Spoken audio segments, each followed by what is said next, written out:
સુરત શહેરમાંથી એક ચોંકાવનારી ઘટના સામે આવી છે। લીંબાદ વિસ્તારના કૃષ્ણનગરમાં પતિએ જ પોતાની પત્નીની ગળું દબાવી હત્યા કરી નાખી હોવાનો બનાવ સામે આવ્યો છે। પત્ની પર શંકા રાખીને થયેલા ઝઘડામાં પતિએ આ કૃત્ય કર્યું હોવાનું પ્રાથમિક તપાસમાં સામે આવ્યું છે।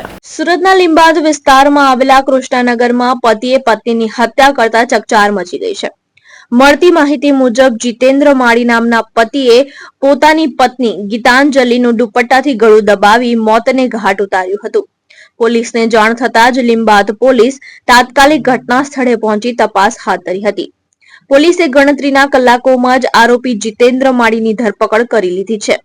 પ્રાથમિક પૂછપરછ દરમિયાન સામે આવ્યું કે જીતેન્દ્રને પોતાની પત્ની ગીતાંજલિ પર અન્ય વ્યક્તિ સાથે વાતચીત કરવાની શંકા હતી। આ બાબતે બંને પતિ પત્ની વચ્ચે વારંવાર ઝઘડા થતા હતા। ઘટનાના દિવસે પણ ઝઘડો ઉગ્ર બનતા જીતેન્દ્રએ દુપટ્ટા વડે પત્નીનું ગળું દબાવી હત્યા કરી હતી। હાલ પોલીસે આરોપીની વધુ પૂછપરછ શરૂ કરી આગળની કાર્યવાહી હાથ ધરી છે।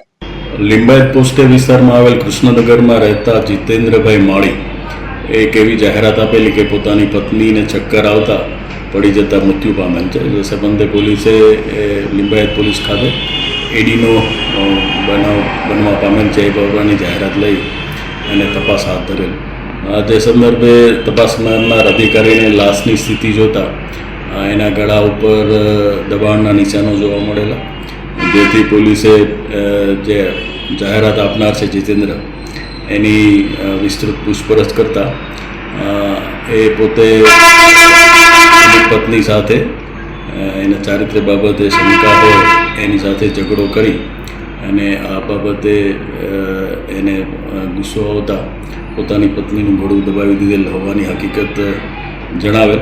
જે સંદર્ભે જે મરણ જનાર છે ગીતાંજલિ એના ભાઈને બોલાવી એની સાથે એની પૂછપરછ કરતા એના ભાઈએ હકીકત જાણેલ અને પોલીસે આ સંદર્ભે ખૂનનો ગુનો બનતો હોય ગુનો દાખલ કરી અને આ જે આરોપી છે જીતેન્દ્ર એની ધરપકડ કરેલ છે। જીતેન્દ્રનો મોબાઈલ ચેક કરતાં એનું જે ગૂગલનું એકાઉન્ટ છે એની હિસ્ટ્રી જોતાં એમાં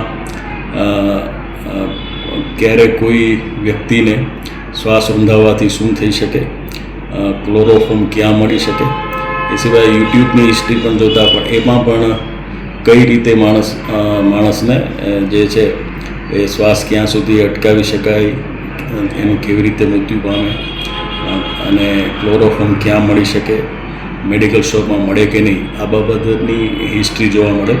જેથી પોલીસને આ બાબતે શંકા દ્રઢ થતાં એની ઊંડાણપૂર્વક પૂછપરછ કરેલ, જેથી આ ગુનો શોધવા પામેલ છે। ભાવેશ ઉપાધ્યાય, દ્રષ્ટિકોણ ન્યૂઝ, સુરત।